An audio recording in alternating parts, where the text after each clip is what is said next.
So hey, today I'll try to explain how to insert zones or how to insert collision from a level to another level for various purposes.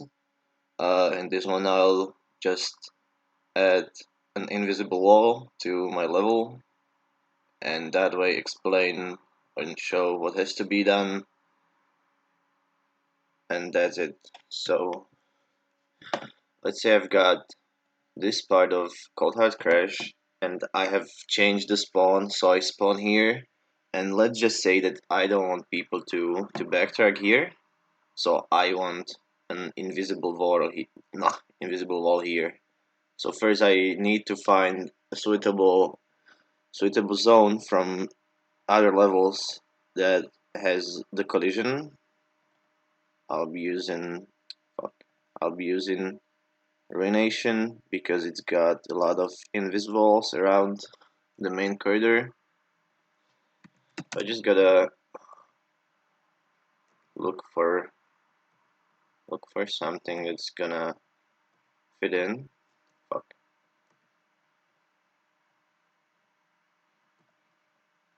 So this should do. So I either need the entire zone or just this item, and I'm gonna take the entire zone because I would have to clone another zone anyway. I just need the entire zone with this item and this item at least. So I'll just export it.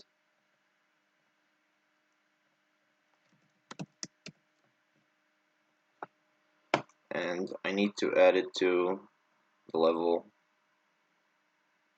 I can either add it to the same chunk or the chunk that's loaded at this time. So I'm just looking for a chunk that's gonna be able to contain this zone that I'm going to import. Or I can just make a new chunk and put the zone there. So at first I need to remove these because these are the cameras and we don't really need those. We only want the collision to be used. So I can just go ahead and remove these three. And is in this item I don't have to change these references. These are references to scenery. I don't have to change those. I just have to change this. This value that I highlighted is the amount of camera entities in in this zone, and it's not 3 anymore. It's just 0.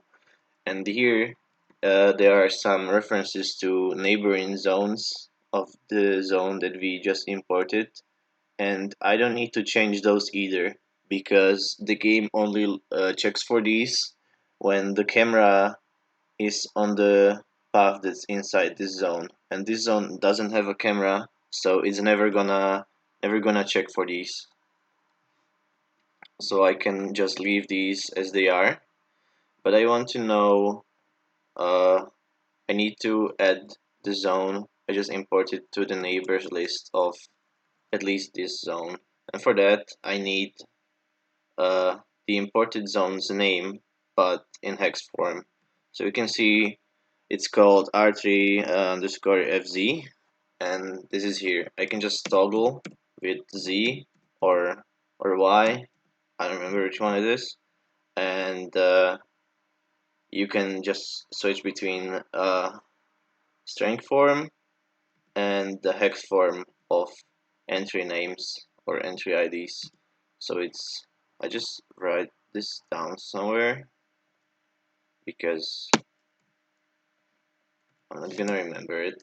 71F6A, and I'll go back to the zone where I want the imported zone to be processed, to be used.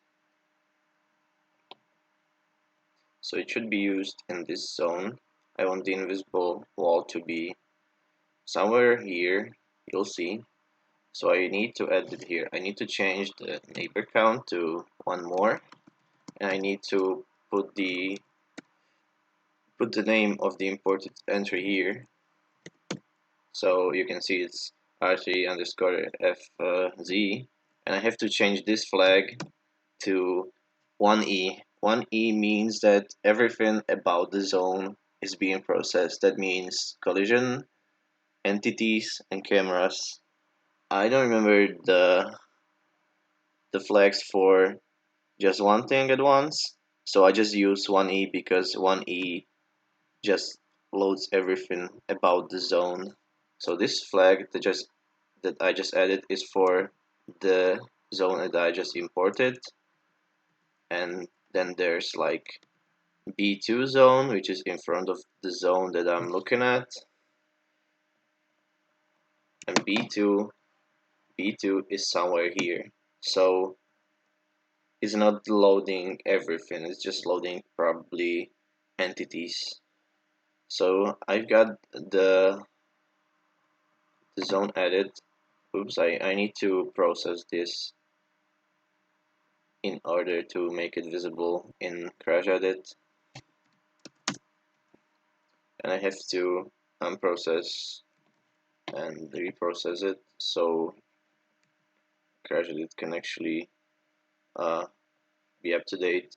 So you can see the zone I added is somewhere out of bounds. It's usually much further than this, and I can just move it because these 12 bytes are big endian zone coordinates. So this is the x coordinate, and if I change it to like CO, it's gonna move, and this is y. So I just want to make it 0 or 5, and I want to push it further. So I just make these little adjustments until it's where I want it to be. So, and it's easier to fit it on if I just make it bigger. So this is the x. This is the width of the zone. This is the height, and this is the length on the z-axis. So in order to make the change visible in crash edit, I have to unprocess, reprocess again, and it should be it is bigger, and that way I can make sure I have blocked the entire path. So let's just make it like 30, 35.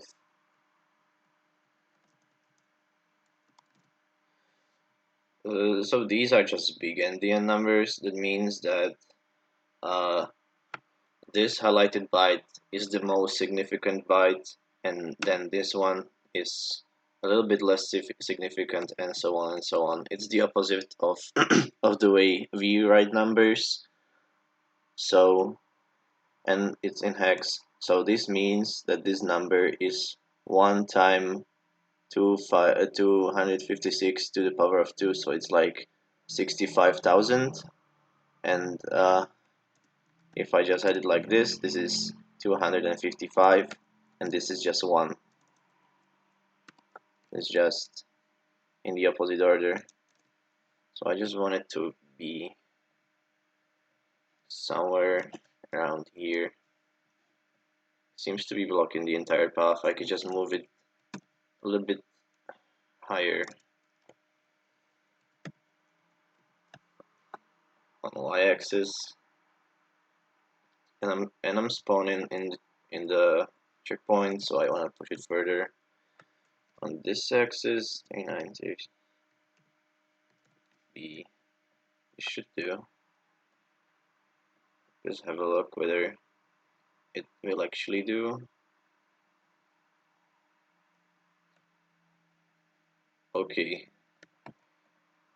so now I've got the zone where I want it to be, and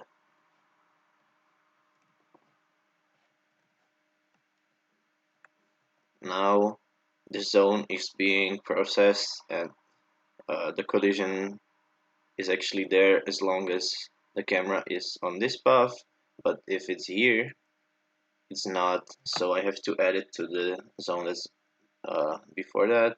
So it's this. Oh, I don't remember the hex code. 71F6A, and again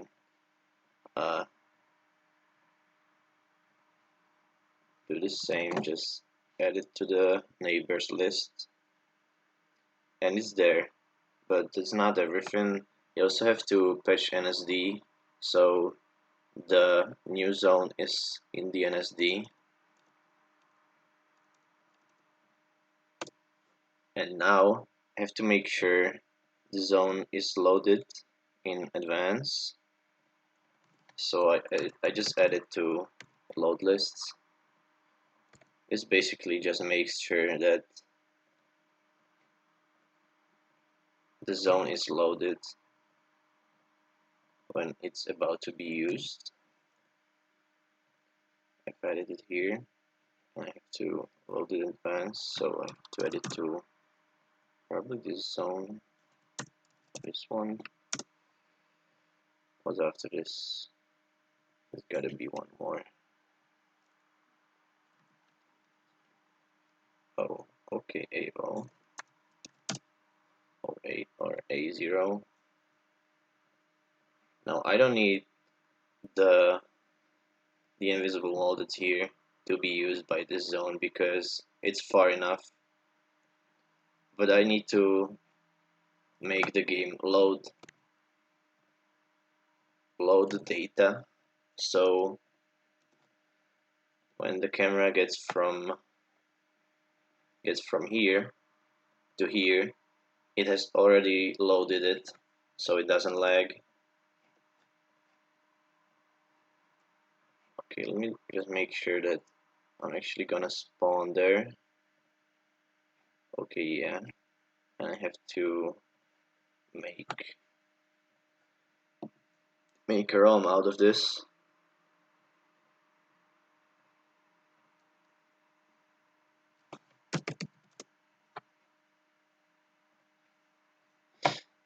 Now there's a possibility that I forgot about something. So let's see whether I did or didn't.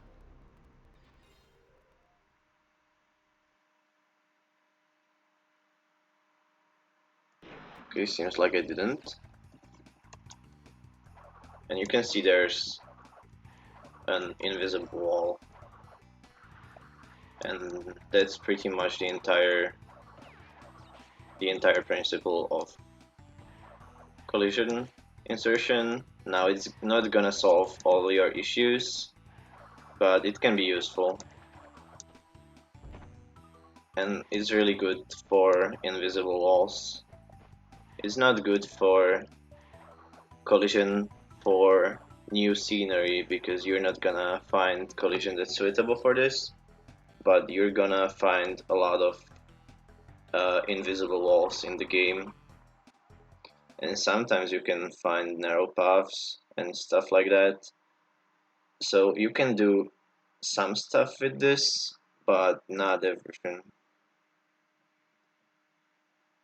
But you can see it was a pretty decent invisible wall, and it should be impossible to get past this.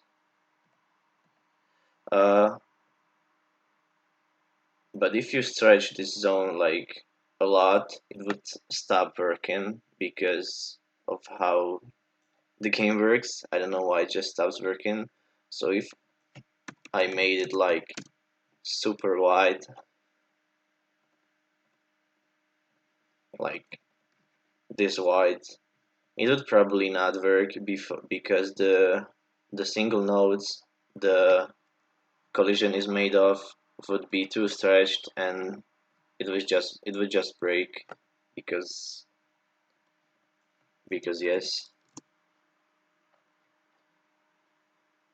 So what I did was I found a suitable zone, a zone with suitable collision in some other level. I exported it as a point in a sentry, and I just imported it. You can just import it into a new chunk.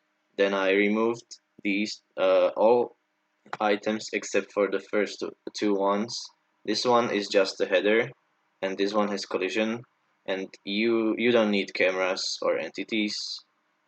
And then I made sure that this value and this value is correct. Now here there was 03, which is the camera count, which was 3 before because there was a camera path, but since we removed it, it's not 3 anymore, it's just 0.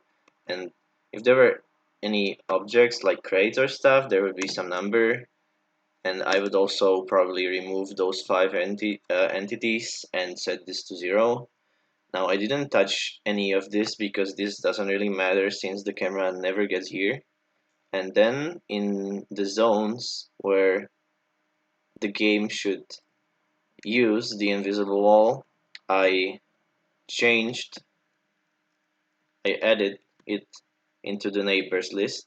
This is the amount of neighbors there are in this list, so it was 5 before because this wasn't here, and I added it so it's 6.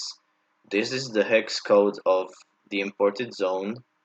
You can it's you can just flash it and you can see it's the same zone that I added. This value here is a flag that determines how much of the zone that's on this slot is being used, and 1E means pretty much everything is being used. If it, for example, this 10 here means only probably entities are being used, not collision. But it's far easier to just put the 1E here. It doesn't really matter. And after that, I was able to see the zone in this viewer. If you press X, you can see the collision of the zone, and if you press F, you can see also collision of the neighbors. And the zone was somewhere out of bounds, so I had to go here and change these. These are the coordinates of the zone, and I also changed these, which are the dimensions, how wide or tall or long the zone is, to make sure that I block the entire passage and that the zone is actually where I want it to be, because if the cores were different, it's not gonna be where it was before. Like if it was here, it wouldn't be helpful. So I just had to